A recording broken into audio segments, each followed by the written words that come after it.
Next is sources of harmful radiation. Alright, there are mainly three sources of harmful radiation. One by one I am discussing. First one is the radioactive fallout from the nuclear power plants. What is the meaning? It means that whenever any accident take place in the nuclear power plant, then what happens? As you know, in the nuclear power plant, uranium is used, uranium rod or plutonium is used, and then we get the barium and krypton. All this barium, krypton, uranium, all are radioactive.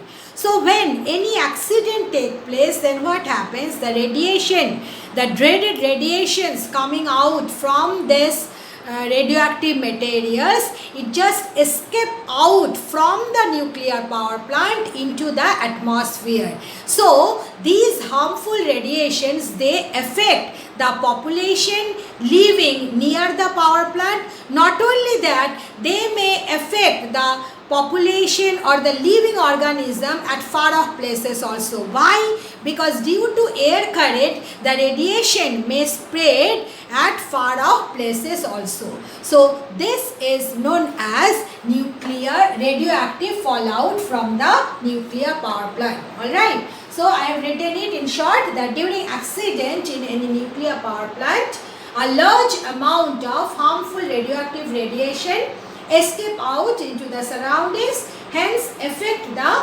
population around the plant and life at far off places also.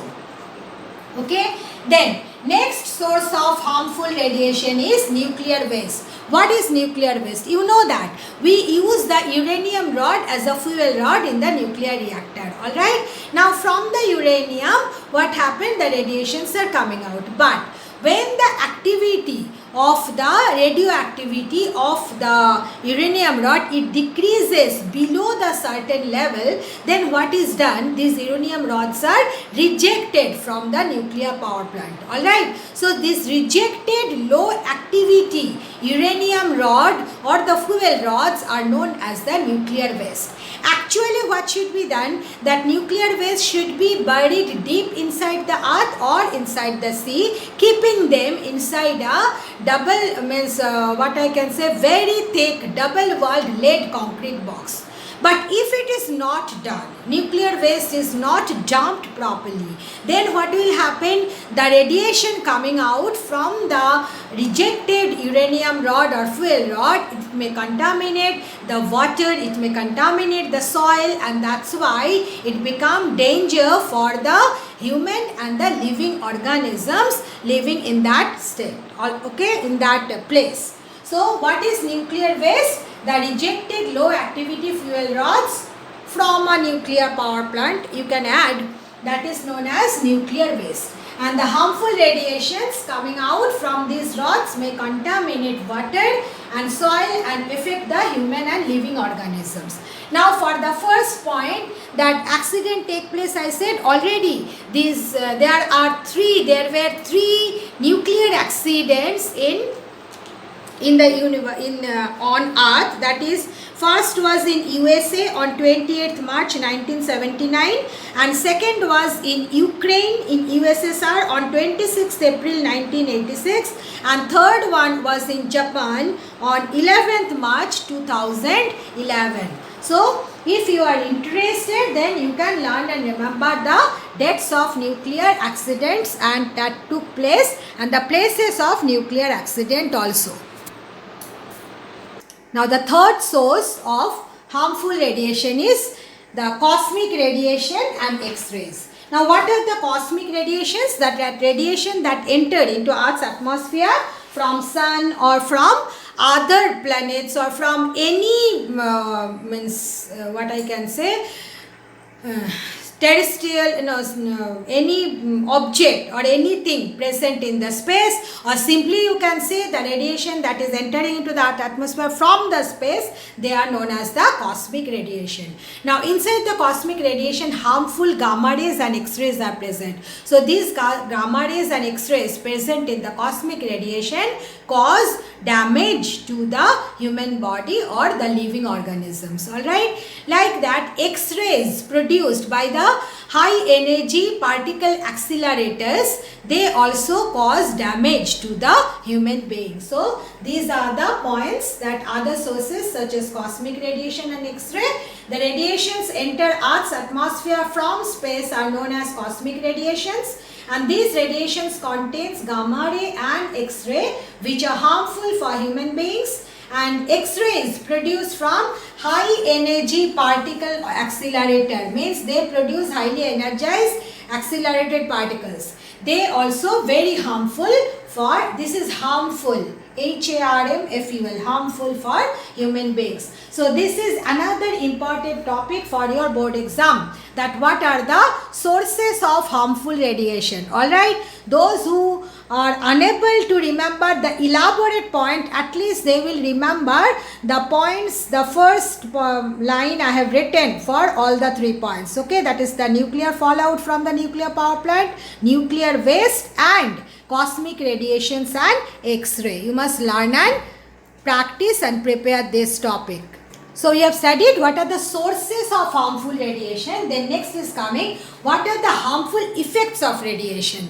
Now there are 3 kinds of harmful effects of radiation. One is the short term recoverable. Means suppose any person is working in the atomic energy sector but not taking proper precaution, then what happens that due to, or may happen that 1 day or 2 day that person did not take the proper precaution, alright, in his or her institute. In that case what happens, means exposed to the radiation in that particular institution, nuclear institution, then what happens, that person may suffer means by some disease, they suffer due to some disease, that disease they are recoverable and it will not affect the person for long time. So it is known as short term recoverable effects. What are the short term recoverable effects? That diarrhea, the person may have diarrhea, the person may have sore throat, may have loss of hair, may have nausea. Alright. Now second type of harmful effect is long term irrecoverable effects. Means what? When the person is exposed to the radiation for longer duration, then the person may suffer from leukemia, cancer and other dreaded diseases. So that is long term irrecoverable, means person cannot recover for that effects.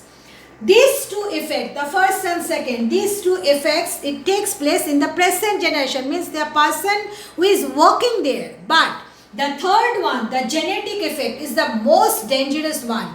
It affects the next generation of the person working or exposed to the nuclear radiation. Now in case of genetic effects, what happens? The genes in the living cell get mutated and as a result what happens? The next generation, they also suffer from different diseases. Alright. So these are the 3 harmful effects of radiations. So just to save ourselves from this harmful effects of radiation, the next, the most important topic, that what are the safety precautions that should be taken while handling any radioactive radiation. Now next is, what are the safety precautions or safety measures one should take while establishing a nuclear power plant. Alright. What you have to do, ensure that the workers or the people working within the plants are not exposed to nuclear radiations. Alright. Second one, the nuclear reactor must be shielded with lead and steel walls so as to stop radiations from escaping out to the environment during their normal working. Alright, when the nuclear reactor is working, then no radiations should come out, should escape to the environment. That should be taken care of. Then third one is, the nuclear reactor must be housed in an airtight building of strong concrete structure which can withstand the earthquakes, fires and explosion. Means during the earthquakes, if the building itself get damaged, then what will happen? From the reactor, the radiation may escape into the environment and can cause damage to the living being. So that's why the building should be such that it can withstand the earthquake, fire and explosion, and it should not break due to earthquake or damage due to earthquake, fire and explosion. Now the fourth measure, you must take safety measure while establishing a nuclear power plant. That I hope you can remember the cooling system. That what we do by means of pump, we circulate the heavy water within the core. Alright, so that during the nuclear fission reaction, the heat energy generated that the heavy water can carry out of the core. Alright, that is the cooling system. Now there should be a backup cooling system for the reactor core. Why? Because if one system fails, then the other system could take place of the first one and it can save the core from overheating and melting. Alright, so these are the 4 safety measures we generally take while establishing a nuclear power plant. Next are safety measures while handling radioactive material. Now remember that in this case, and this is the most frequently asked topic in exam. Alright, that safety measures while handling radioactive material. Here remember one fact, that lead can absorb all the radioactive radiations. That's why you know that in chemistry lab what you use an apron, isn't it? So that you do not get exposed to the chemicals. So in this case, what you have to do, you have to use special lead lined aprons, lead gloves, so that you do not get exposed to the radiation. Then second point, radioactive materials should be handled by using long lead tongs. Means you should not touch them directly by your hand. You should use a long, and it should be a lead tongs. Then special film badges are used which are tested from time to time to know the amount of radiation to which a person has been exposed. Means whenever any worker is working, any person working in a in a nuclear reactor, in an atomic energy institution, in that one every scientist, every worker, after taking all the precautions also, they are exposed to the radioactive radiations. Now, if a person is exposed to a radioactive radiation for longer time, then it should not cross the exposure. The exposure should not cross a safe limit. If the exposure causes safe limit, then it may cause long-term irrecoverable effects or even genetic effects also. So that's why all the workers are given one badge. They just put the badge here, and that badge every day it just registers the amount of radiation the person is exposed. Then what happens, time to time that badges are taken and are tested that a particular person, how much radiation the particular person has received, that is tested from the badge. Alright, if it crosses the safe limit, then immediately the person sent for treatment. Alright, so that is the third precaution, third safety measure. And the fourth one is, you know that radioactive substances should not be kept in open. It should be kept in a thick lead box with a very narrow opening. Why? Because when you are taking the radioactive substance, continuously it is emitting radioactive radiation. So if you keep it open, then definitely it will cause harm to the surrounding people. So that's why if it kept in a thick lead container, then what will happen? All the radiations coming out from the radioactive substances will be absorbed by the lead walls of the container. So as I said that these 4 points are frequently asked topic and very important for your board exam. The second one is the most important one. Now next is safety measures in safe disposal of nuclear waste. Alright, the radioactive material after its use is known as the nuclear waste, and the nuclear waste must be first kept in thick cask and then they must be buried in the specially constructed deep underground stores. Alright, and these stores must be situated far away from the locality, and one can bury this cask in useless mines, but one thing you have to take care that these mines must be sealed after storing of this cask. Alright, now this third point, safety measure in safe disposal of nuclear waste, also very important. So you must learn it. Now next topic, although this is the second last topic, but it is another important topic, that is the background radiation. Now you understand it, just try to understand it. You see here I am giving the lecture within my room. So within my room there is no radioactive element present, alright, but still I am exposed to the radioactive radiations alpha, beta and gamma. So the radioactive radiations to which we all are exposed even in the absence of an actual radioactive source. Within this room there is no radioactive source, but still I am exposed to the radioactive radiation. So this kind of radioactive radiations are known as the background radiation. So you must learn the definition of the background radiation because it is a frequently asked question in board exam.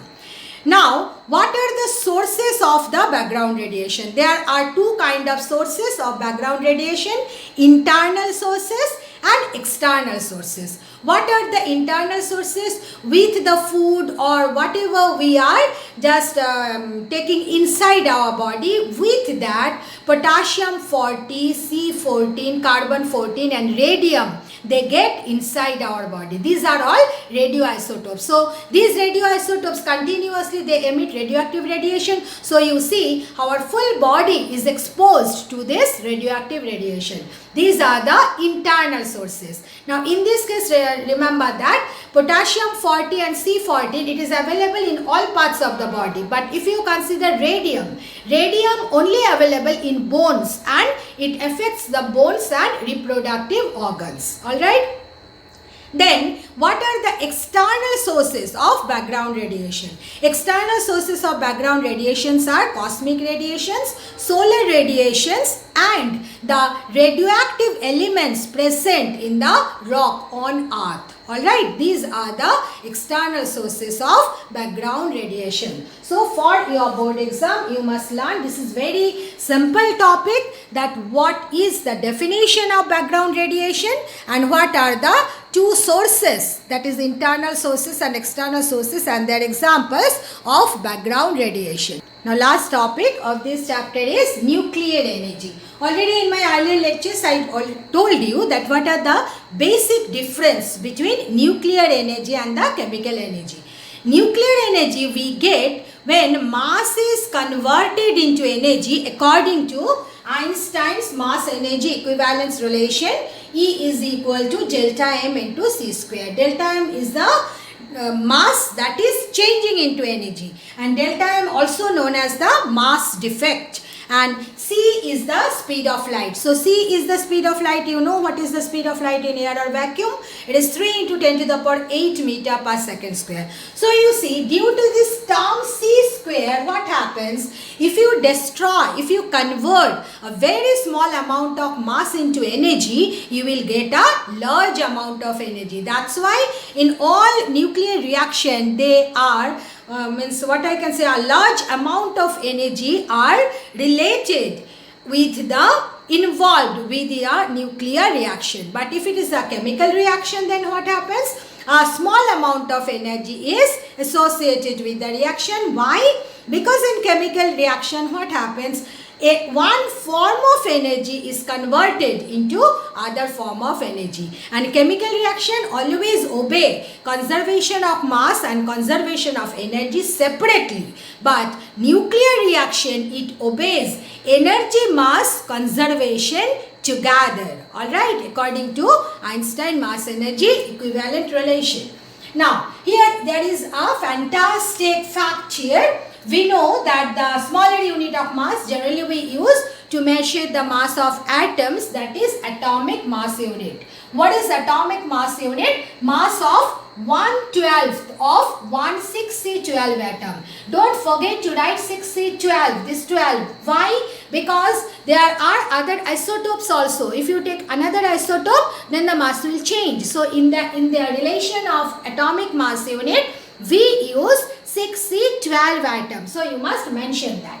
Now, 1 atomic mass unit is equal to 1.6 into 10 to the power minus 27 kg. So, easily you can understand how small it is. 10 to the power minus 27. Okay, so it is very, very small. Now you see, if this small amount of mass you convert into energy, then how much energy you are getting? E is equal to mc square. So, m is how much? 1.6 into 10 to the power minus 27 and c square. So, it is coming 3 into 10 to the power 8 whole square. It will be in joule. So, if you calculate, it will come 1.49 into 10 to the power minus 10 joule. Now, if you convert it into mega electron volt, then you will get 931 mega electron volt energy from this one atomic mass, atomic unit of mass. Okay, so we generally, this is a very important relation in nuclear physics. So we generally write it like this, that one atomic mass unit, give this sign. Never you should give an equal sign. In your book it is given equal sign, but should not put a equal sign because mass cannot be equal to energy. Alright, mass is converted into energy. So you give this sign.